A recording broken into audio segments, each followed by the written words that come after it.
함께 볼 말씀은 구약성경 역대하 34장 15절에서 19절 말씀입니다. 제가 가지고 있는 구약성경 705쪽에 있습니다. 봉독하겠습니다. hil기야가 서기관 사반에게 말하여 이르되 내가 여호와의 전에서 율법책을 발견하였노라 하고 hil기야가 그 책을 사반에게 주매 사반이 책을 가지고 왕에게 나아가서 복명하여 이르되 왕께서 종들에게 명령하신 것을 종들이 다 준행하였나이다. 또 여호와의 전에서 발견한 돈을 쏟아서 감독자들과 일꾼들에게 주었나이다 하고 서기관 사반이 또 왕에게 아뢰어 이르되 제사장 hil기야가 내게 책을 주더이다 하고 사반이 왕 앞에서 그것을 읽음에 왕이 율법의 말씀을 듣자 곧 자기 옷을 찢더라. 아멘. 왕이 듣고 보인 반응이라는 제목으로 말씀을 나누겠습니다. 우리가 지난 주일에 남유다의 왕 아사왕을 들었고 나누었습니다. 오늘 아사왕에 이어서 오늘은 요시야의 개혁을 통해 말씀을 나누어 보도록 하겠습니다. 개혁하면 또 생각나는 이스라엘 왕이 누가 있습니까? 그렇습니다. 히스기야 왕입니다. 히스기야가 개혁을 잘 일으키고 안타깝지만 마지막에는 병과 교만으로 왕의 자리를 마무리하게 됩니다. 그 뒤를 이어서 아들 므낫세가 왕이 되는데 이 므낫세는 히스기야 왕 아버지와는 정반대의 길을 걷습니다. 어떻게 정반대의 길을 걷냐면 철저히 우상숭배의 길을 걷습니다. 그리고 마지막에는 하나님의 심판에 겸허히 순종하여 회개하고 개혁적인 인생을 마무리합니다. 문제는 므낫세의 아들 아몬입니다. 아몬은 2년 동안 왕의 자리에 있게 되는데 성경의 기록을 보면 아몬은 므낫세가 범죄할 때보다 더욱 범죄하였고 결국 신하의 손에 암살을 당하게 됩니다. 우상숭배한 할아버지 그리고 아버지의 갑작스런 죽음, 백성들은 아버지를 죽인 사람들을 다 죽이고 나서 그 다음에 므낫세, 아몬 그리고 그 뒤에 요시야를 왕으로 세우게 됩니다. 요시야가 왕이 되었을 때의 나이가 8살입니다. 8세에 왕이 된다면 할 수 있는 일이 무엇이 있을까라는 생각이 듭니다. 할아버지나 아버지가 인정을 받는 왕이고 훌륭한 왕이면 신하들도 마음속 깊이 인정하고 따랐겠지만 그러지 못하였으니 왕의 자리에 앉아는 있어도 나이는 어리고 자라온 부정적인 환경에 염려스러웠을 것입니다. 그런데 요시야의 왕으로서의 정치적인 행보를 보면 놀랍습니다. 20살이 되었을 때에 요시야는 우상을 제거하는 일을 시작합니다. 34장 4절의 기록을 보면 바알의 제단들, 태양상, 아세라, 목상 등 그런 우상들을 가루로 만들어서 또 그 우상들에게 제사하던 사람들의 무덤에 가루로 뿌렸다고 합니다. 그리고 이 요시야 왕은 종교개혁의 범위를 북이스라엘까지 넓혀서 우상의 제단을 헐어버리기도 하였습니다. 할아버지와 아버지와는 다른 모습으로 이스라엘 역사 속에 선한 왕이라 불리우는 다윗 왕처럼 또 히스기야 왕처럼 그러한 비슷한 모습을 보이니 신하들도 만족스럽고 기대가 되었을 것입니다. 그리고 왕이 된 지 18년째 되는 해 요시야의 나이 26살 때입니다. 이 요시야 왕은 개혁을 멈추지 않고 우상들을 제거하고 난 뒤에는 여호와의 전, 즉 성전을 수리하는 데에 전념하기 시작합니다. 근데 그 성전을 수리하는데 그때에 요시야 왕은 그 대제사장과 그리고 서기관을 통해서 율법책을 발견하게 되는 것입니다. 계속되는 요시야 왕의 개혁 중에 율법책을 발견하게 되니 얼마나 힘이 붙었겠습니까? 거기에다가 성전을 수리하다가 나온 이 율법책을 대제사장 hil기야가 그것을 서기관 사반에게 넘기고 또 그 사반은 왕 앞에 가지고 와서 왕이시여 하면서 왕께서 저희에게 시킨 일들을 저희 신하들이 저희 종들이 다 하였습니다. 다 지켰습니다. 라고 보고하니 또 그 왕은 그 앞에서 얼마나 든든했겠어요. 율법책을 보고하면서 왕이시여 이 율법책을 제가 한번 지금 읽어보겠습니다 하고 하는 거예요. 근데 이 일을 보고하고 읽는데 그때 뭐라고 보고하냐면요. 16절에 복명하여 라는 말이 나옵니다. 이 복명은요. 왕께서 맡기신 일을 저희가 다 정확하게 완료하였습니다 라는 말입니다.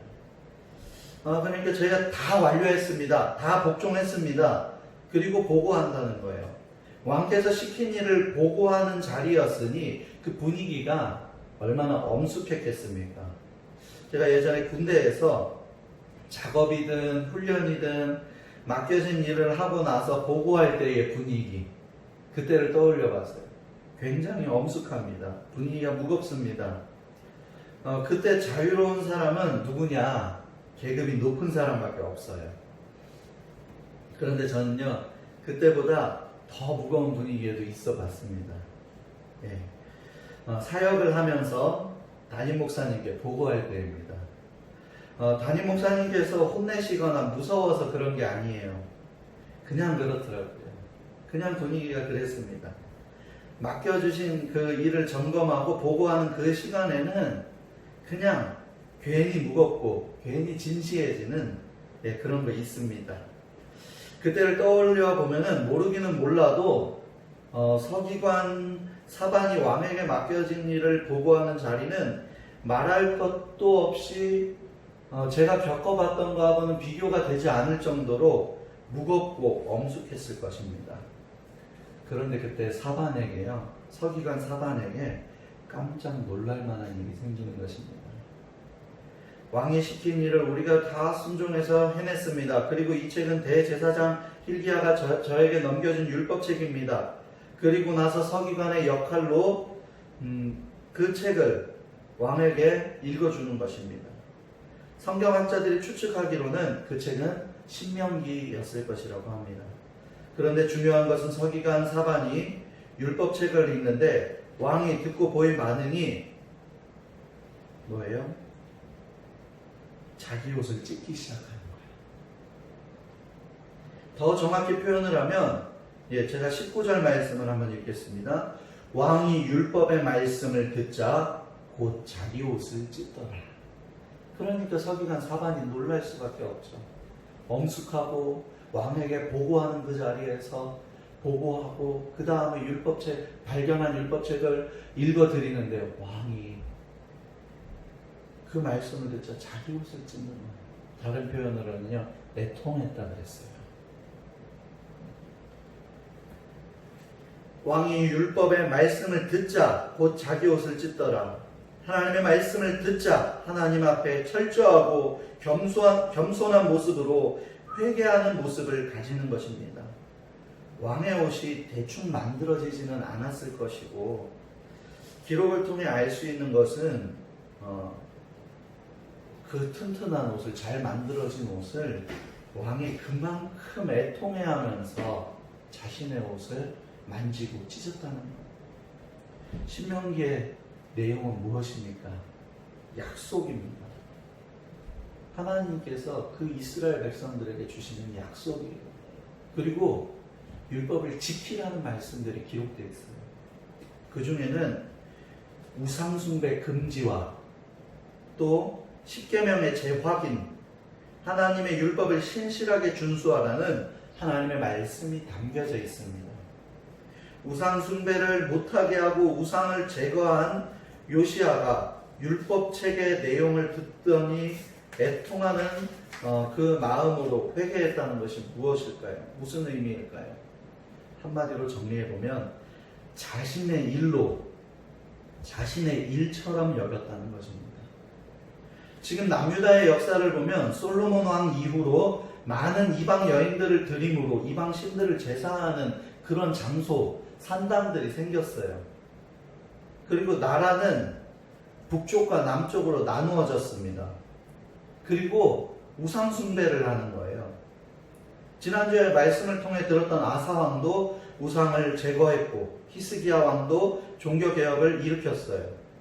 하나님을 향한 이스라엘 백성들의 회복을 계속해서 기대했지만 그게 되지 않는 거예요. 사람들은 계속 우상을 찾는 거예요. 그리고 또 요시야 왕 때도 다시 우상 숭배를 제거하는 일이 생겼다는 것은 무엇입니까? 사람들이 또 우상 숭배한다는 거예요. 끊이지 않는 이스라엘 백성들의 우상을 찾는 모습을 보는 것입니다. 오늘날 우리가 요시야 왕을 통해서 배울 수 있는 모습이 오늘 본문에 있습니다. 이스라엘 백성들과 함께 우상 숭배를 한 왕, 만약에 요시야였다면 그 요시야가 잘못을 뉘우치고 하나님께 회개한 것이라면 좀 이해가 되겠죠. 그런데 그것이 아니라 오히려 우상을 제거하던 요시야 왕이 하나님께 애통하는 마음으로 자기의 옷을 찢으며 회개하는 것입니다. 이것이 오늘날 믿음의 사람들이 회복해야 할 믿음의 모습인 줄로 믿습니다. 우상을 제거하고 이어서 성전을 수리하고 유월절을 회복하는 요시야 왕.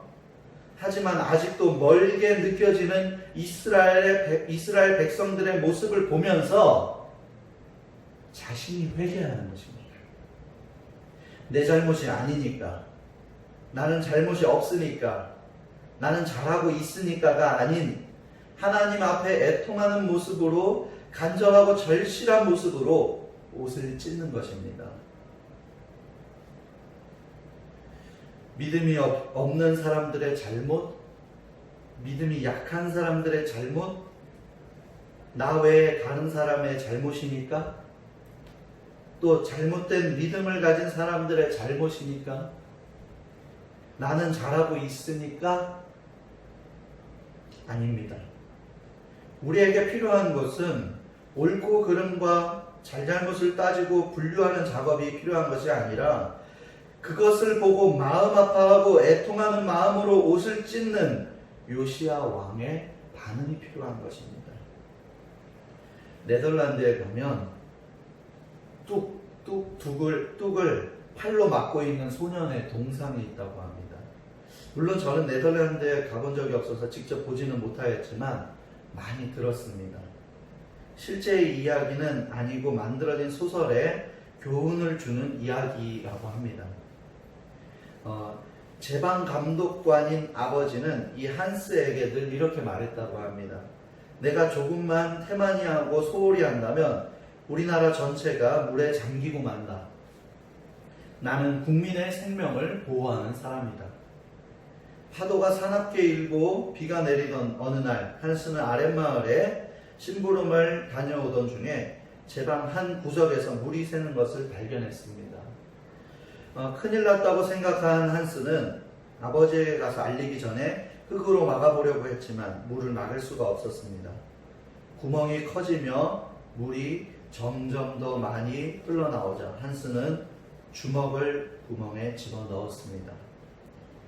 구멍이 조금씩 커짐에 따라 한스의 손도 조금씩 안으로 들어갔고 팔이 거의 들어가서야 물이 새어나오지 않았습니다. 주변 사람들의 도움을 받고자 아무리 소리를 질러 보아도 돌아오는 소리는 파도 소리뿐이었다고 합니다. 또 조금 있으니 팔이 저려왔고 고통은 심해져 왔습니다. 손을 빼고 싶었지만 늘 나라를 지키는 훌륭한 사람이 되라고 하셨던 아버지를 생각하며 이를 악물고 견뎠습니다. 부모님은 한스가 비가 와서 아랫마을에서 쉬고 올 것이라고 생각했습니다. 아니면 잠을 자고 올 것이라고 생각했다고 합니다. 다음 날 한스는 사람들에 의해서 죽은 채 발견이 되었습니다. 소년의 팔은 가늘었지만 그 가냘픈 팔이 많은 생명을 구했습니다. 두 개의 구멍은 한스의 잘못으로 생겨난 것이 아닙니다. 소설 속의 주인공 한스 브림카, 이 아이가 내가 만든 구멍이 아니니까, 이것은 내 잘못이 아니니까 나는 다른 사람에게 전달하는 것만으로도 나는 잘한 일이니까 라며 시간을 지체하거나 자신의 잘못이 아니니까 그냥 지나쳤다면 어땠을까요? 또 한 사람을 소개합니다. 사람들에게 유익한 이야기를 많이 들려주고 병든 사람들도 공짜로 그 병을 고쳐주고 소외된 사람들의 이야기를 직접 찾아가서 들어주고 친구도 되어준 사람이 있었습니다. 누구나 반할 만한 멋진 사람입니다. 어느 날 그는 아무런 잘못을 하지 않았는데 누명으로 사람들의 거짓과 질투와 시기로 붙잡히게 됩니다. 그리고 죽기까지 합니다. 그런데 놀라운 사실은 그 사람은 처음부터 자신이 죽게 될 것이라는 것을 알고 있었고 죽기 위해 그 사람들을 찾아왔다라고 하는 것입니다. 그가 바로 우리가 믿는 예수님입니다. 내 잘못이 아닌데 두 개 구멍처럼 심각한 문제가 보이십니까? 죄가 없는데 심각한 죄의 문제를 지켜보시다가 도저히 방법이 없어서 친히 이 땅에 오셔서 대신 죽으신 예수님을 묵상해 볼 수 있기를 원합니다. 나는 바로 그분을 따르는 그리스도인입니다. 오늘 우리가 많은 문제 앞에 서 있습니다. 두 개 구멍과 그 구멍과 많은 문제가 또 그 원인이 무엇인지 누구의 잘못인지 왜 이러한 일이 생겼는지 우리는 생각할 수 있습니다. 그러나 내가 믿는 분, 내가 따르기로 결심한 분, 그 예수님께서 보이신 그 길을 돌아보기를 원합니다. 또 오늘 요시야가 자신의 우상을 제거하고 성전을 수리하며 그 개혁을 하고 하나님의 말씀대로 하나님의 뜻에 순종하는 자의 모습으로 살고 있지만 그가 말씀 앞에 섰을 때에 그가 말씀을 들을 때에 애통하는 마음으로 회개하며 옷을 찢은 그 모습을 보시고 그 모습을 배울 수 있었으면 좋겠습니다. 그래서 요시야가 하나님을 기쁘시게 한 것처럼 오늘날 우리도 하나님을 기쁘시게 또 사람들에게는 생명의 건강한 방향과 도움이 될 수 있는 헌신적인 희생을 가진 사랑의 그리스도인이 되기를 주의 이름으로 축복합니다. 그런데 그러기에는 어떻게 보면 너무 힘이 들고 또 아무도 몰라주고 오히려 비난까지 받는다면 그럴 땐 너무 억울할 것 같아요. 마태복음 5장 4절 말씀 읽고 오늘 말씀 마무리하도록 하겠습니다. 애통하는 자는 복이 있나니 그들이 위로를 받을 것이니요. 주가 주시는 위로는 말로 표현할 수 없는 감동이고 힘입니다. 오늘 우리가 예수님을 닮은 마음으로 요시야와 같은 모습으로 나의 문제라면 당연히 애통해야 되고 당연히 회개해야 하는 거지만 나의 문제가 아니어도 사람들이 몰라줘도 애통함으로 우리가 주님 앞에 설 수 있기를 바랍니다. 또 주님 앞에 나아갈 수 있기를 원합니다.